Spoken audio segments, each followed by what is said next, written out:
Kamu mau jadi fotografer produk, itu mesti bisa motret kaca dulu.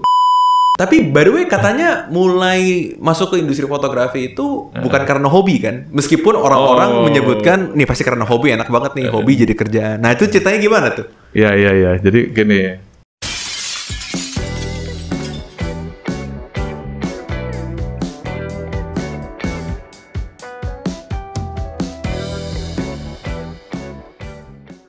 Halo internet, apa kabar semua? Selamat datang kembali di channel Himalaya Badi, channel yang membahas hal-hal unik dan menarik terkait industri kaca dan relevansinya terhadap arsitektur dan interior. Bersama host dari channel ini, saya sendiri, Wilson. Dan pada kesempatan kali ini, kita ada bintang tamu yang seperti saya janjikan. Ini yang seperti saya janjikan di video mengenai 2000 subscriber. Jadi kita udah mulai undang-undang bintang tamu yang tentu aja ada hubungan dengan kita nih. Nah, bintang tamunya adalah Pak Setia Budi Gunawan. Setia Budi Gunawan. Budi. Ini kita panggilnya kok Budi aja ya? Budi aja. Jangan dong, kurang ajar kesannya. Pak Budi ya, Pak Budi. Pak Budi. Ini Pak Budi ini sebenarnya udah teman, kita udah kenal lama banget ya berarti. Lama. Dari tahun berapa ya?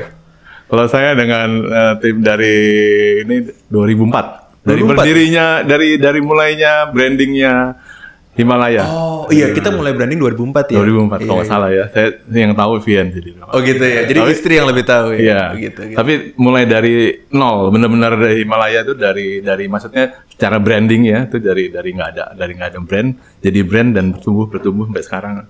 Oke, top deh pokoknya.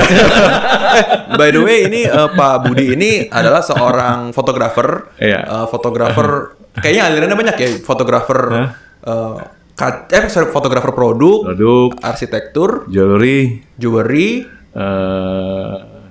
ini apa dari kayak company profile gitu ya, iklan kebanyakan iklan. Ya, jadi mungkin advertising, ya. cuman skopnya banyak dari produk, jewelry, dari arsitektur bahkan sampai yang iklan-iklan begitu juga ya. Oke. Macam-macam lah. Kalau di Indonesia kita nggak bisa satu genre gitu. Oh gitu? Iya. Oh. Kalau satu genre mati kita fotografer, nggak ada juga ada kerjaan. Lu bukannya kayak sekarang tuh banyak fotografer mengkhususkan diri untuk wedding atau untuk kayak industri A, B, nggak bisa kayak gitu di Indonesia? Nggak bisa.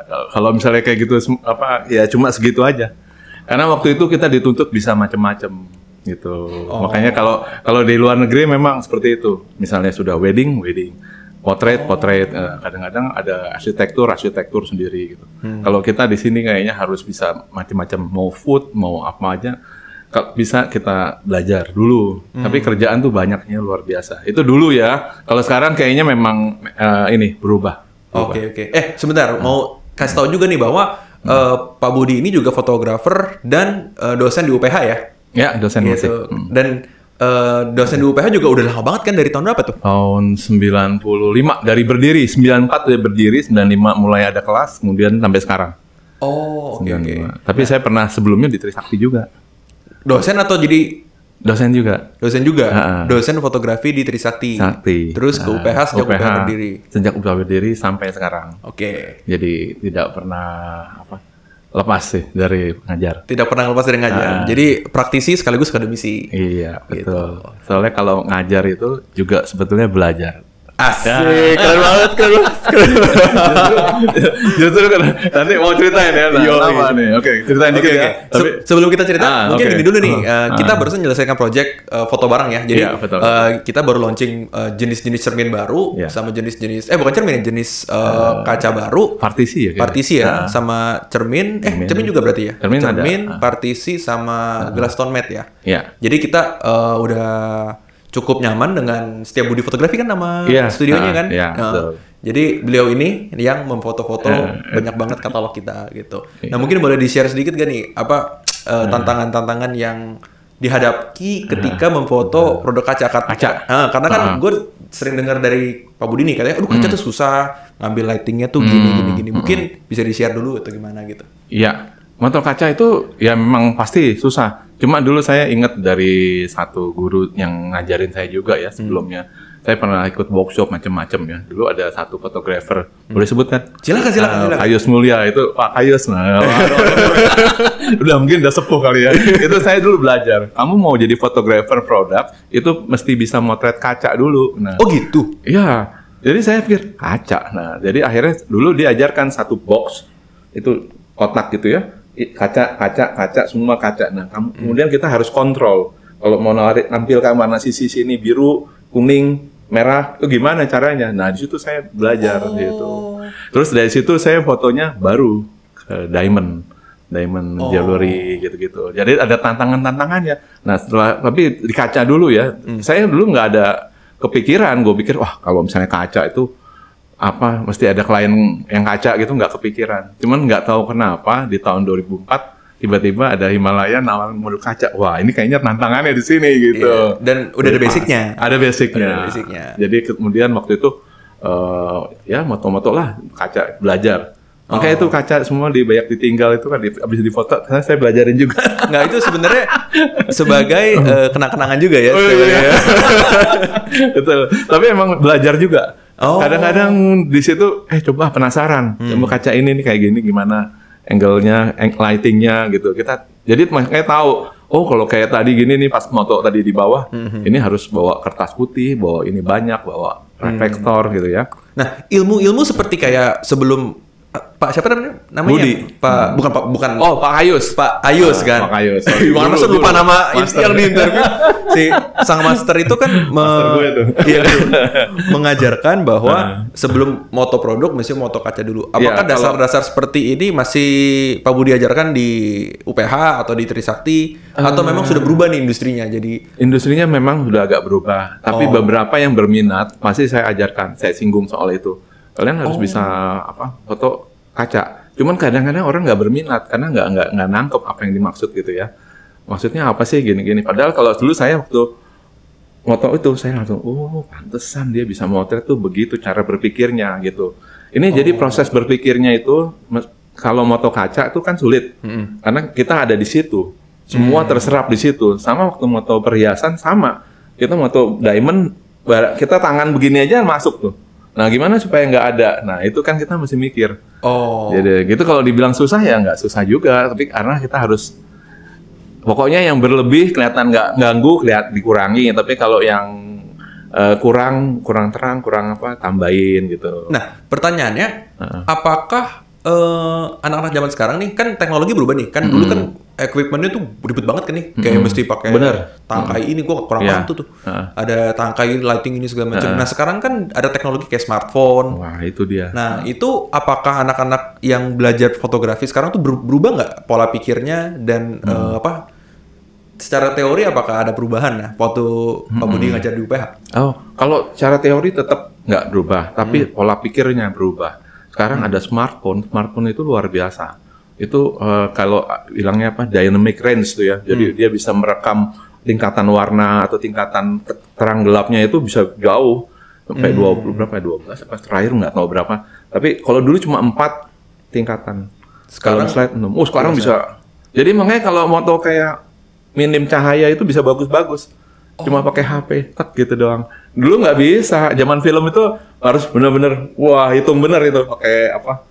Flash, light meter yang spot yang apa gitu kita hitung dulu.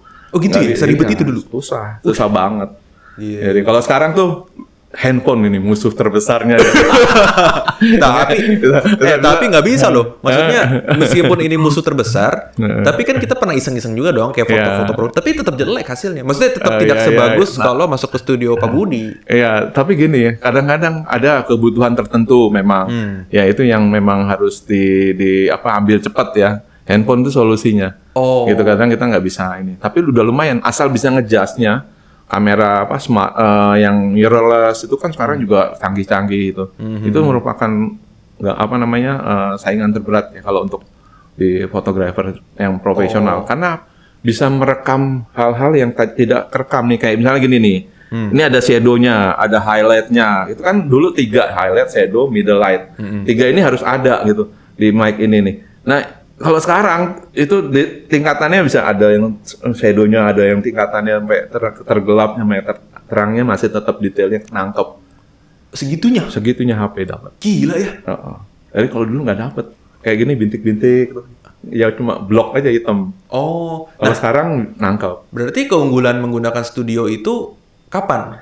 Nah, tetap begitu dibandingkan filenya untuk kebutuhan misalnya entah cetak apa gitu, tetap yang ini lebih bagus yang pakai flash. Flash itu lebih crispy, lebih tajamnya beda. Gitu. Kalau yang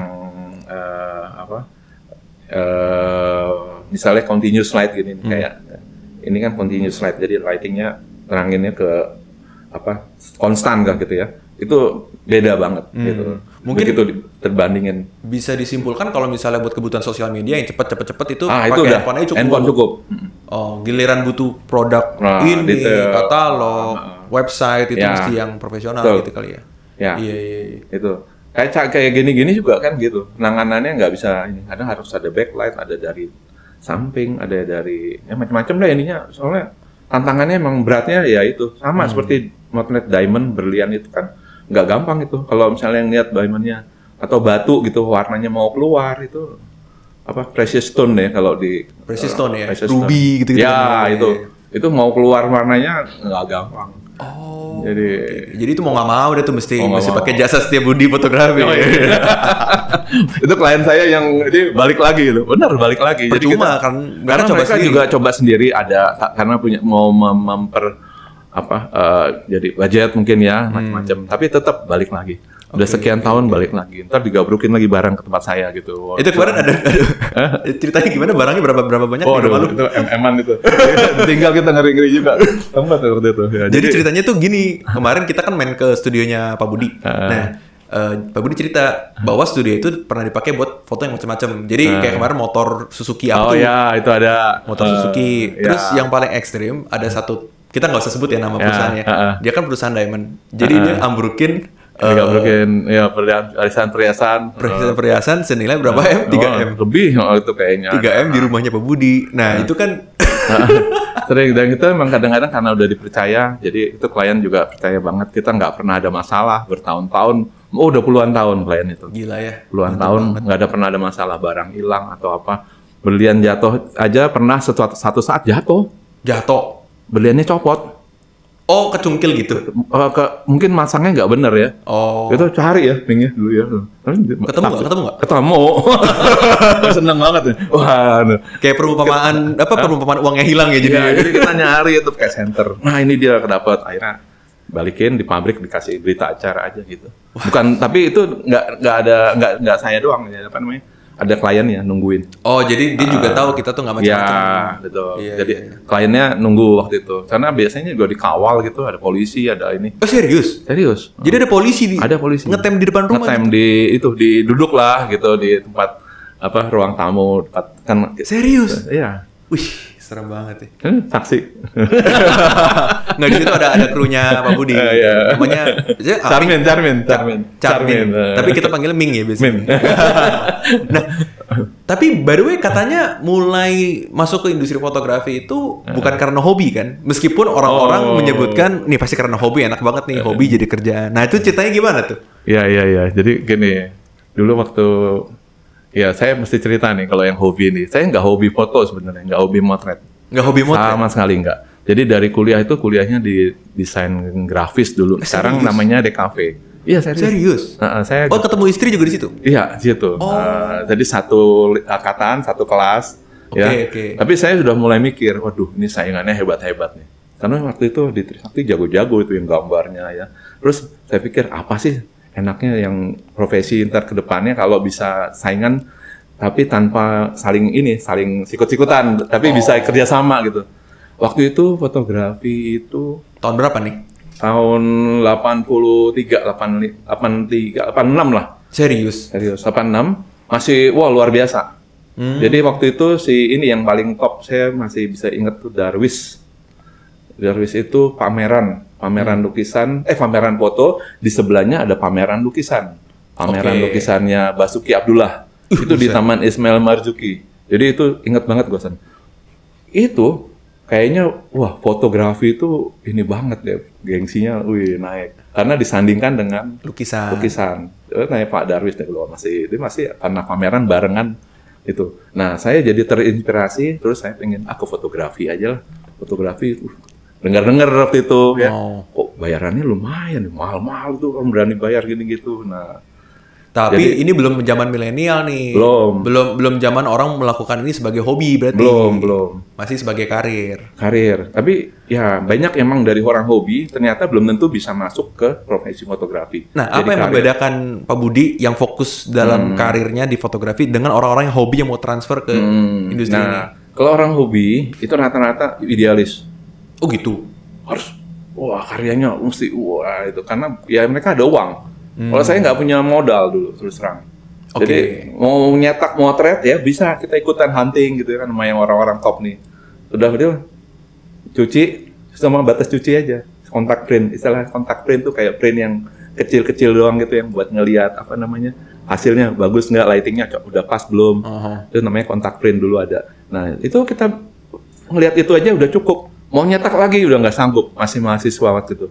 Oh, itu mahal emang dulu ya? Mahal. Untuk ukuran saya ya, tapi untuk ukuran yang kayak udah profesional mah dia kecil itu.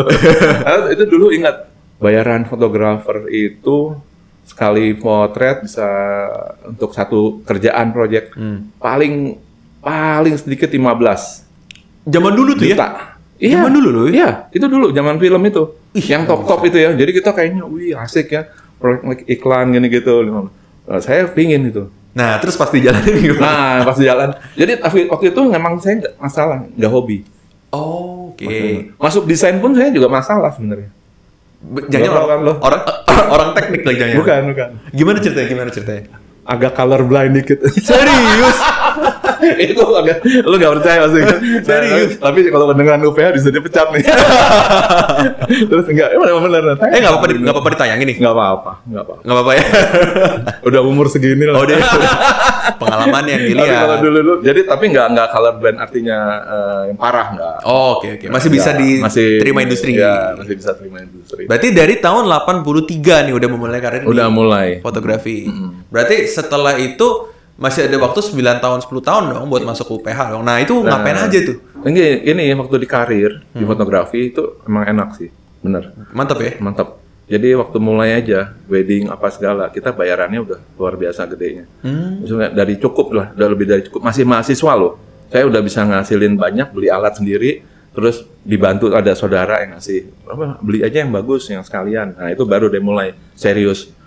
Sampai ke pas tahun 2000 berapa itu ya, 2002 emangnya itu udah digital tuh, saya berani beli yang bangsa 600 jutaan belanja di Prima Imaging, itu kan mahal ya. Ya serius. Gila. Pakai digital bag itu semua itu mahal. Tapi itu buat di studio rumah atau buat dibawa keliling-keliling? Dibawa keliling dan di studio rumah. Jadi dulu jadi gini prinsipnya untuk mulai ya, si profesional top di Darwis terus pakai apa, yang lain-lain adalah salah satunya Kayus, itu guru saya juga ya, itu pakai apa kita ikutin. Tapi saya waktu itu malah lebih duluan pakai digital bag dibandingin beberapa fotografer profesional. Saya nekat karena waktu itu klien-kliennya udah mulai masuk yang besar-besar advertising. Jadi dulu kalau misalnya jalan ke mana dia, jalanan di Jakarta tuh, itu karya-karya saya masih banyak gitu. Di billboard ya. Oh gitu. Airport yang gede-gede gitu. Oh iya. Tapi sekarang ada tulisannya diambil oleh iPhone 6 ya. Itu dia. Parah.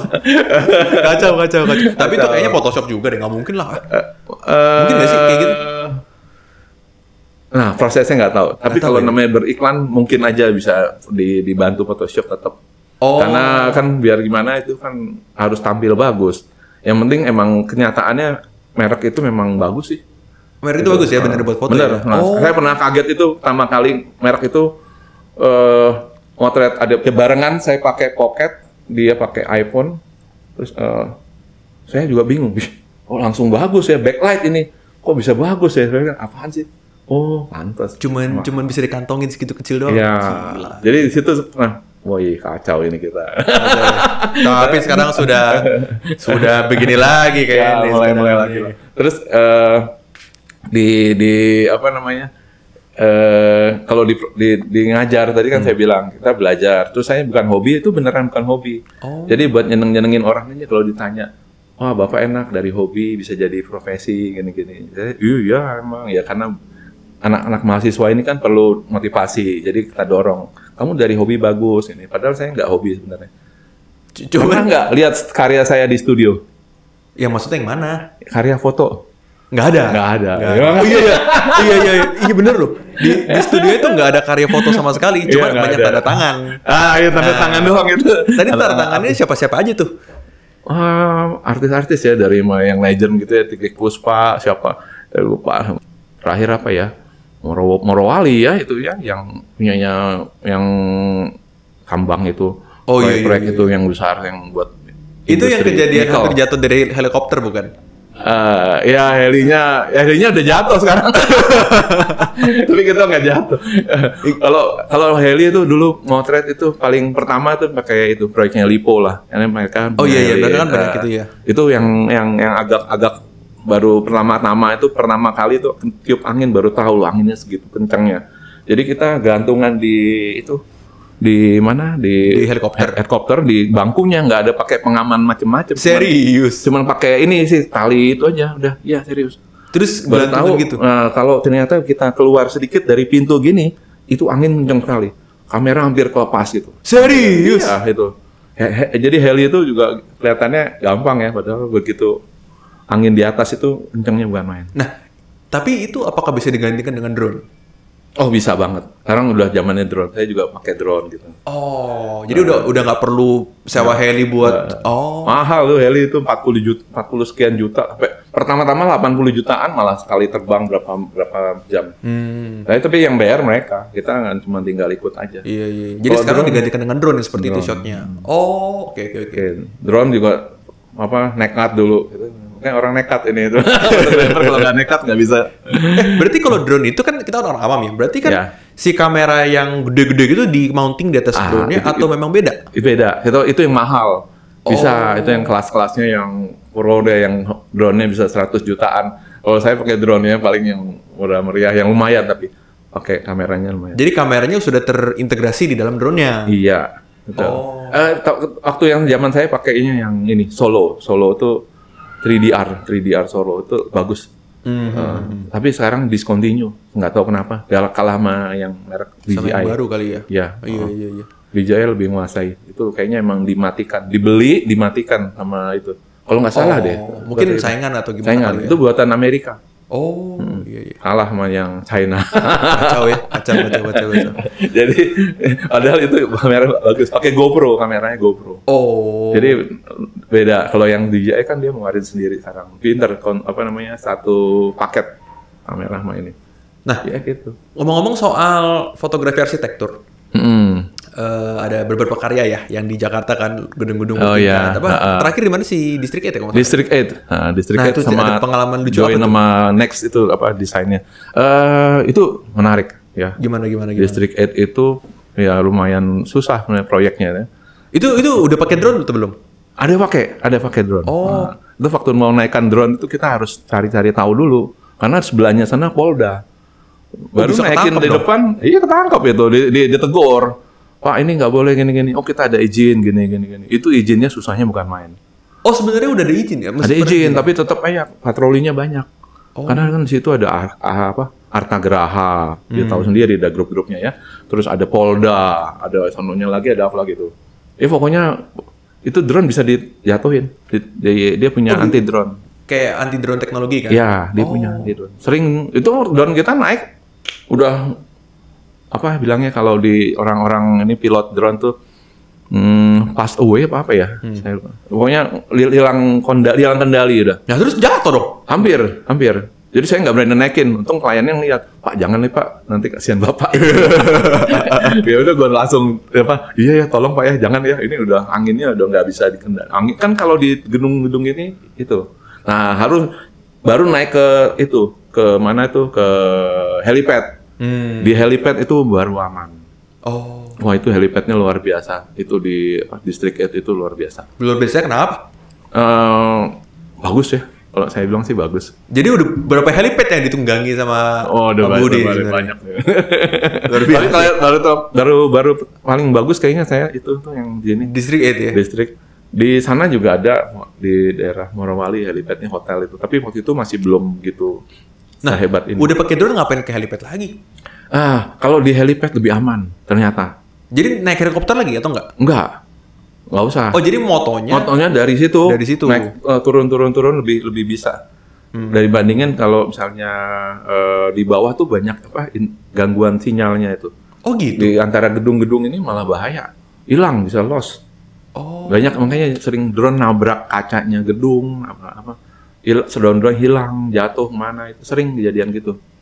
Nah, berarti logikanya kalau angle-angle-nya yang lebih rendah masih bisa pakai drone, tapi udah tinggi gitu masih pakai mesti naik ke atas juga dong ujung-ujungnya. Iya, tetap. Lebih aman di atas. Iya. Ya itu distrik itu terus susahnya itu armornya bagusnya bukan main. Banyak kacanya, San. Serius? Serius, kacanya banyak. Kaca Himalaya? Kayaknya sih. Kacanya kayak beneran serius. Itu di atas itu yang ada Eternity sama itu ada 2 gedung, 2 apartemen. Coba deh ke sana deh. Tapi itu ketat banget. Motret di sana, mau motret unit contohnya udah nggak ada. Semuanya privacy. Yang punya udah nggak ada yang mau kasih. Iya, itu kan top ini ya, konglomerat itu rumahnya. Luar biasa tuh ya. Kalau punya situ. Jadi kita nggak dikasih izin untuk motret unit. Kalian kalau kayak beberapa unit yang dulu saya pernah motret untuk pembangunan Jaya, Lipo, terus apalagi ya grup-grupnya yang besar juga lah ya. Paling banyak Jaya Group kayaknya, Jaya Group hampir tiap minggu dulu. Kemana aja? Bintaro dulu kan belum habis unitnya. Semua itu. Tunggu, berarti yang di foto tuh unit apartemen buat dijual? Rumah, apartemen, terus dulu banyak. Arsitek interior tuh dulu banyak banget. Iya. Terus pokoknya udah lupa lah kalau disebutin. Sampai yang di Bali di mana gitu ya saya banyak tangani untuk ininya. Tapi itu masih sempat zaman film loh. Zaman film itu maksudnya apa? Zamannya belum digital, yang analog. Masih analog gitu. Mulai dari situ susah, makanya ngerti susahnya zaman dulu sampai sekarang tuh enak sekali. Iya sih. Gitu, enak sekali. Pokoknya apa aja bisa tinggal nggak bagus buang. Kalau misalnya ini susah di blend kayak tadi gitu kan kita blend kan. Dulu mana bisa, mesti scan dulu mahal ini mahal. Makanya dulu bayarannya emang cenderung kita harus mahal. Iya, kalau nggak bisa nggak tutup ongkos. Nggak tutup ongkos. Nah, kan ada banyak genre nih, ada fotografi arsitektur, produk yang paling fun itu melakukan yang mana? Paling fun ya? Apa jangan-jangan paling fun ngajar? Ada itu seneng sih. Tadi balik lagi ngajar, soalnya kita belajar. Penting. Makanya kalau mau belajar fotografi ngajar lah gitu. Gitu ya. Belajar sambil menyelam minum air. Iya benar. Ini saya terapin gitu. Gue waktu pas kuliah pengen belajar fotografi itu susah. Kenapa? Nggak ada YouTube, nggak ada yang mau ngajarin. Kalau mau ngajarin harus bayar. Dulu misalnya mau belajar foto jewelry, tahu nih yang jago, kita mau belajar dong, boleh nggak? Nggak ada. Bayar dulu. Rahasia, mereka rahasia semua. Nah, kayak waktu itu ada workshop kamera di Sinar. Saya pakai Sinar. Sampai sekarang saya masih pakai kamera saya yang besar itu, view 4x5 bilangnya ya. Yang view kamera itu sampai sekarang saya masih pakai buat moto-moto jewelry. Nah, moto Himalaya juga beberapa kemarin pakai itu. Terus karena buat saya itu praktis. Depth of field-nya bisa diatur gitu ya. Iya. Ya, bisa adjust gitu ya. Terus geser-gesernya lebih cepat gitu ya. Kalau dibandingkan dengan misalnya mau dipakai di Photoshop lebih gampang gitu. Jewelry saya masih pakai sampai sekarang. Iya. Nah, view kamera itu belajar sama Pak Kayus itu. Kayus itu makanya saya belajar banyak di situ. Lighting dari Swiss dulu namanya siapa itu ya, Jean Philippe apa-apa. Saya dulu belajarnya juga dikasih tahu, ini jangan belajar gini, belajar di luar kan mahal fotografi. Kita yang lihat, fotografer A, belajarnya dari Amerika, ada Brooks Institute, jago foto jewelry gini gitu. Kita belajar ajarin gitu nggak mau dulu. Siapapun nggak ada yang mau. Kalau sekarang kan di YouTube banyak. Lu mau belajar apa deh? Ini juga yang menjadi kendala para stand up komedian katanya. Jadi para komedian itu dulu kan kalau nggak ada YouTube dong. Jadi kalau dia manggung di tempat A, jokes yang sama bisa di-copy di tempat B. Itu dia. Iya kan? Jadi dia nggak bisa pakai jokes yang sama terus karena kan direkam YouTube. Ntar orang bosan kan. Nah ini mirip juga nih kejadian nih dengan ada teknologi jadi berubah. Jadi berubah. Fotografi juga berubah drastis. Nah tapi prinsip gue itu kalau dulu pengen belajar, ya gue harus ngajar itu karena kita mau ngajar itu buka dulu catatan, ngelihat dulu. Oh gini, kita ngerti semua tuh. Kalau dulu zaman saya waktu mulai itu yang gue mulai mau nanya si A fotografer terkenal bidang ini makanan si ini kita nggak perlu lagi udah kita tinggal lihat lightingnya udah ngerti. Nah, jadi pertama kita belajar lighting dulu. Lightingnya ya tadi itu prinsip-prinsip yang dari Kayus itu saya makanya ingat banget. Lu harus bisa motret kaca. Kaca itu yang box itu control lighting namanya.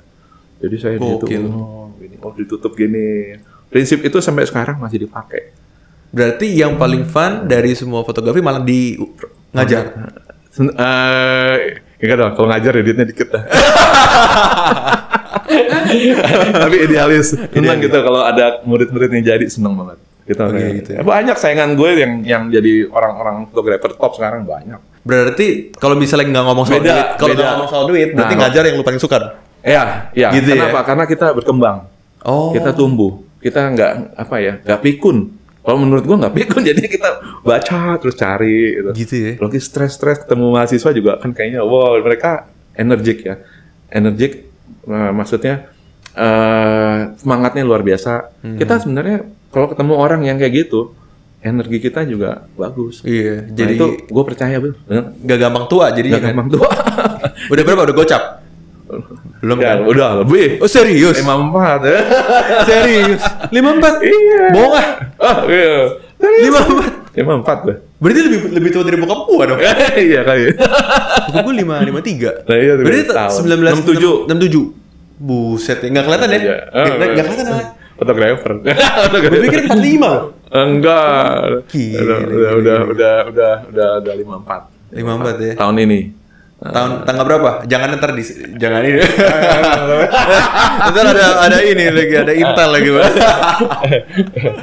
Ya pokoknya udah 54 terus karena kerjaannya kita senang. Kalau senang ya mungkin orang bilang benar bahagia. Ketemu mahasiswa ini yang gue bilang gue temu makanya malu senang anak-anak muda. Jangan gitu lah. Anak muda ini energi. Gue tanya teman-teman gue kalau yang ini muda-muda. Gue ada bantuin beberapa ini yang anak-anak yang justru ini fotografer yang jadiin sekarang saingan gue juga anak-anak muda yang dulu kita ngajarin dia jadi hebat.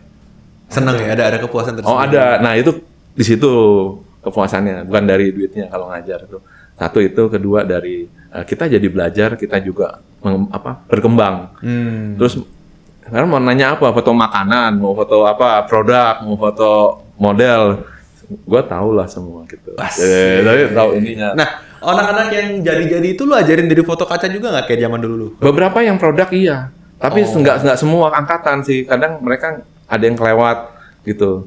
Terus ini kayak udah berapa tahun nih enggak nih yang ini. Dulu ada kaca gini-gini masih control lighting. Mereka nggak menarik lah ilmunya, tapi itu kuncinya. Makanya masih Pak Kayus mungkin masih ingat kalau ada yang masih kenal, siapa tahu deh anak-anak ini. Iya, baru tahu internet nih. Iya, internet.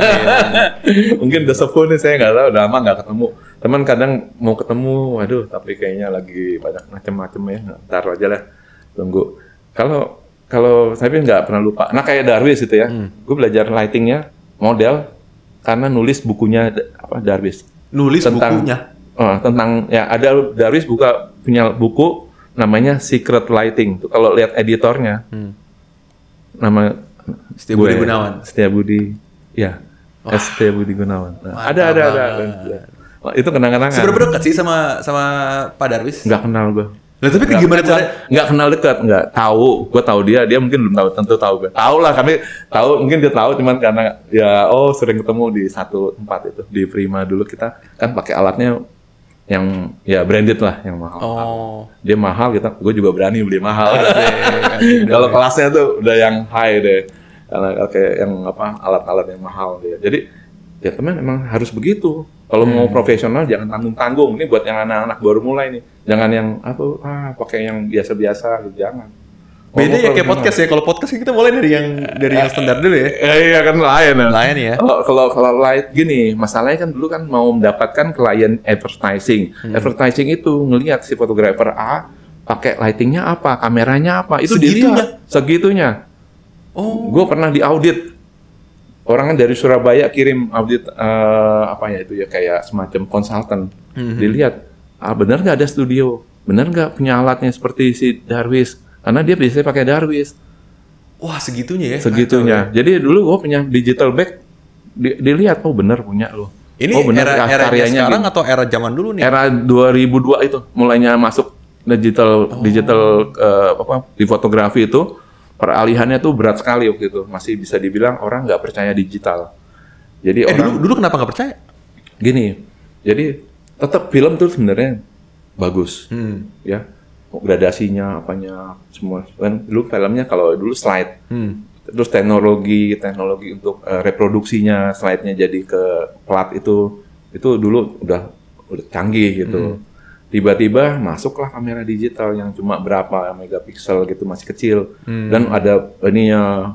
Orang dulu masih nggak bagus ini, kalah udah jangan pakai digital gitu, pakai yang ini. Tapi begitu ada teknologi digital back tuh kameranya medium, kamera large format, dia bisa pakai ukuran digital back-nya yang lebih besar daripada kamera digital yang SLR tuh. Wah, itu luar biasa perkembangannya. Tapi harganya satu begini doang 250 juta. Serius? Iya, segini doang.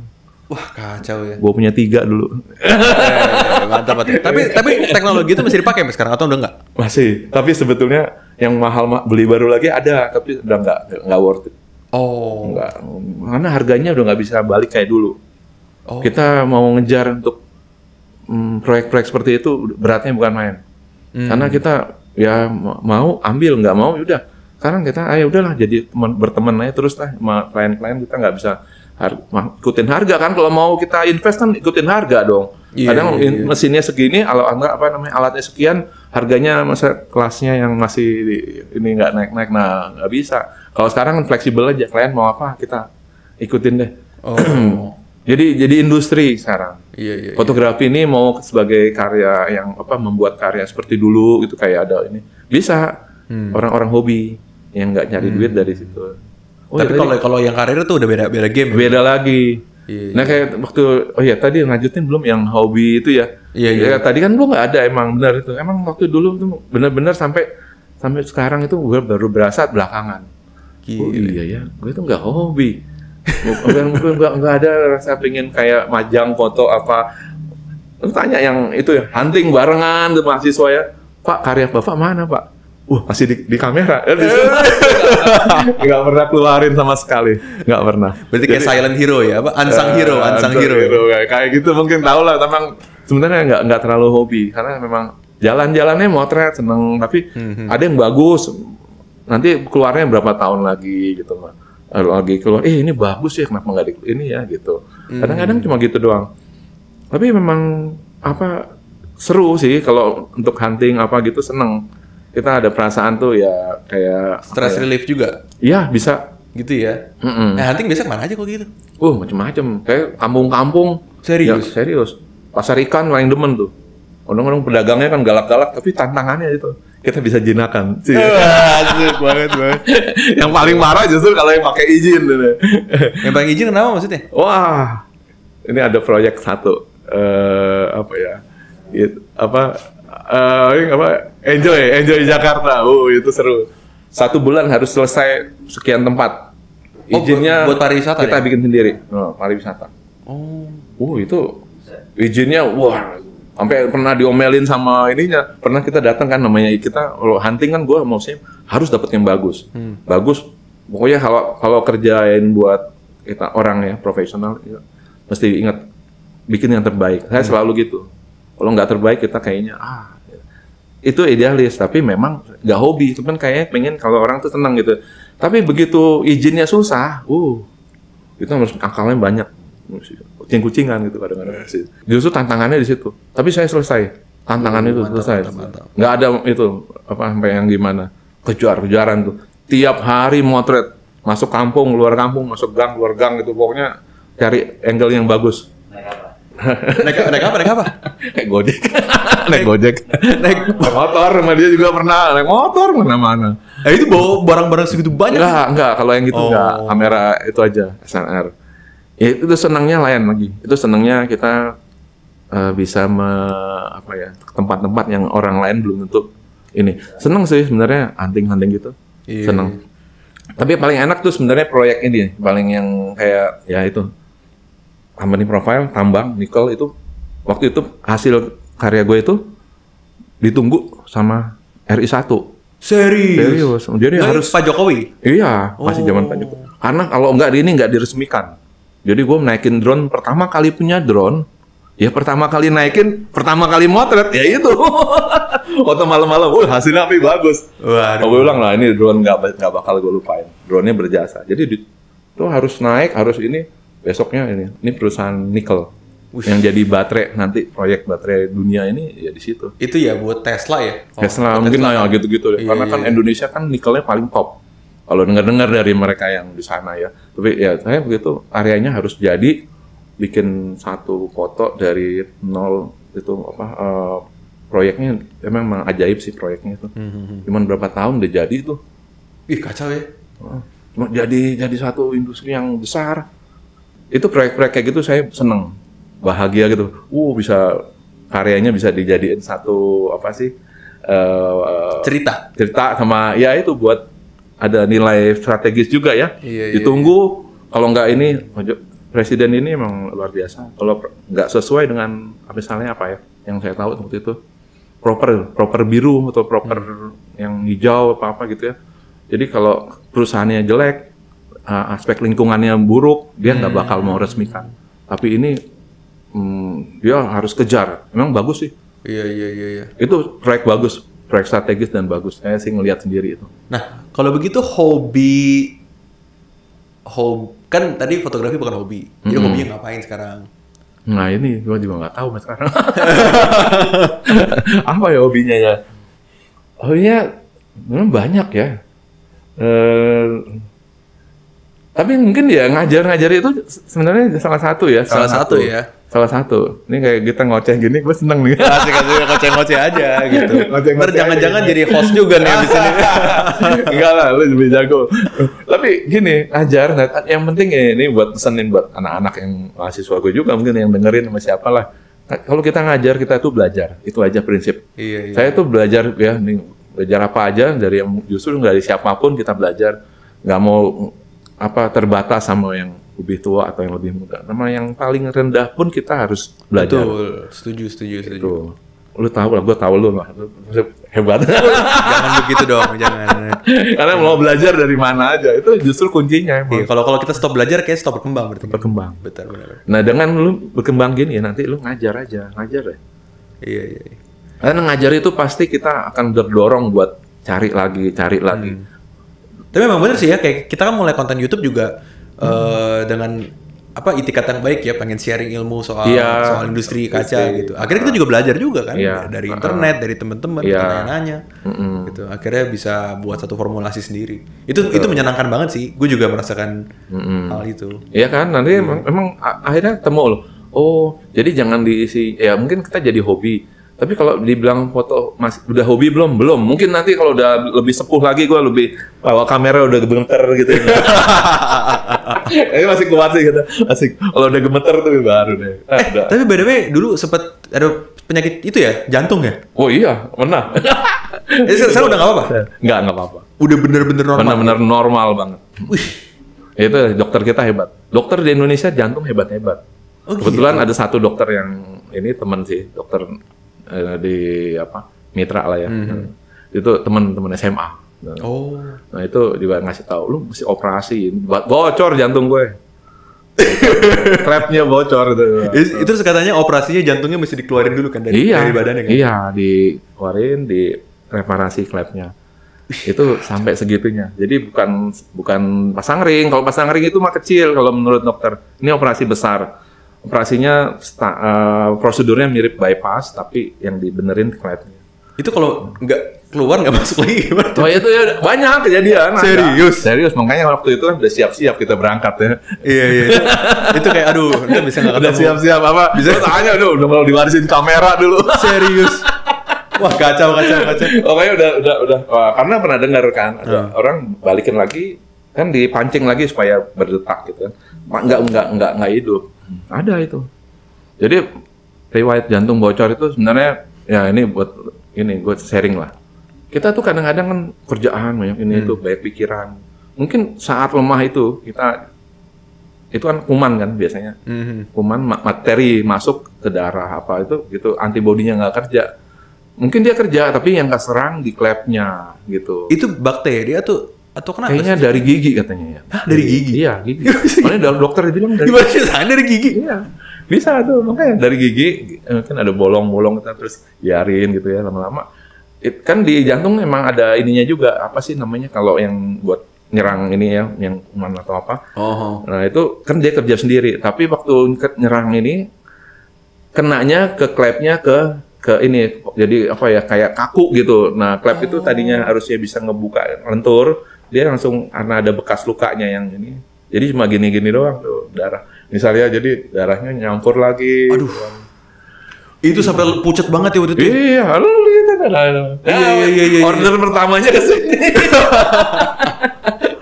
Iya ke sini. Berarti kan waktu itu kan pas sebelum operasi terus juga lemes-lemes kita kan syuting di bawah itu kan. Masih syuting di bawah itu masih kondisinya parah itu. Masih orang ngangkatnya nggak kuat. Ih kacau ya dulu ya. Dorong nggak boleh juga, tapi emang nggak kuat juga. Jadi waktu motret itu kan satu RT gua, di bawah tuh. Itu ada si Julius. Dia lebih bantuin gue deh, karena itu yang ngerti dia.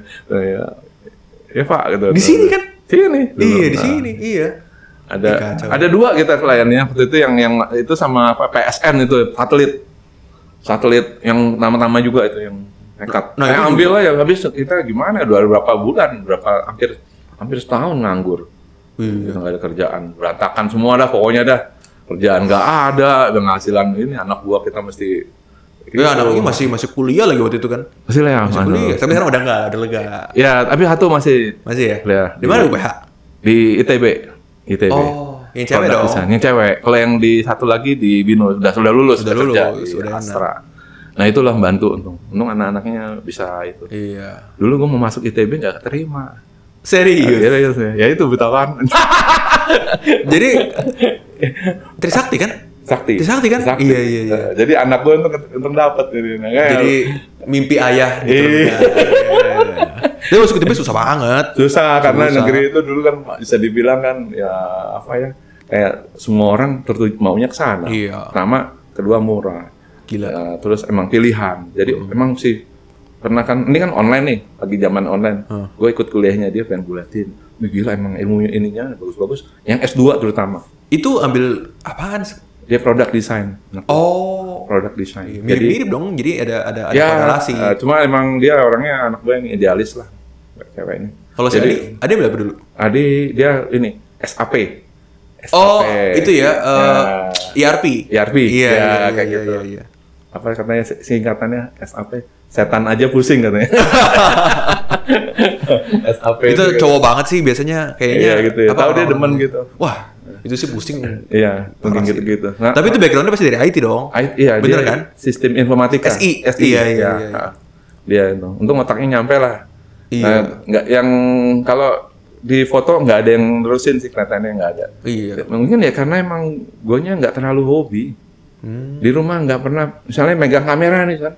Ya, kalau ada kerjaan aja. Kalau nggak ada juga nggak ada pegang. Nggak pegang. Padahal legendaris semua kamera-kamera situ. Kamera situ, iya di gua. Itu yang di meja di rumah lu tuh meja kaca tuh, yang bulat. Nah itu ada beberapa emang kamera gua dari pertama kali mulai. Iya. Itu modal dulu beli bokap yang beliin dulu kamera apa? Canon AE1 program itu dulu film ya 600.000. Harganya masih ingat karena dibeliin. Kita zaman dulu mahal. Tapi dulu fotografi itu pas kapan udah mulai itu melihat orang-orang yang jadi fotografer itu kan mapan-mapan ya. Ada kita lihat ada dulu ada Edwin Gallery itu yang sekarang punya Edwin Gallery itu kan Edwin Raharjo ya. Itu kayaknya udah wah mimpi pengen jadi dia Darwis gitu ya, terus banyak yang top itu udah itu dewa-dewanya lah gitu. Tapi saya waktu itu wah apa iya bisa gitu. Ternyata kalau kita mau bisa tuh. Mantap. Bisa. Saya udah sebenarnya kelasnya udah kalau kerjaan udah pegang dia punya ambil kerjaannya dia gitu. Tapi mereka nggak tahu siapa sih itu di bawah gitu. 1-2 doang yang tahu. Itu. Ntar ketahuan nih. Iya nggak apa-apa, udah pada tua. Udah nggak mikirin lagi. Kalau dulu saingan. Kalau dulu ada fotografer top, tapi kena kasus. Ini nggak usah sebut. Jangan sebut nama. Nggak usah sebut nama. Itu gue dikirain dia. Jadi ordernya memang paling banyak. Jadi ordernya banyak ke gue juga tuh. Tapi waktu itu dia lagi satu lah gitu ya, masuk lah gitu ya.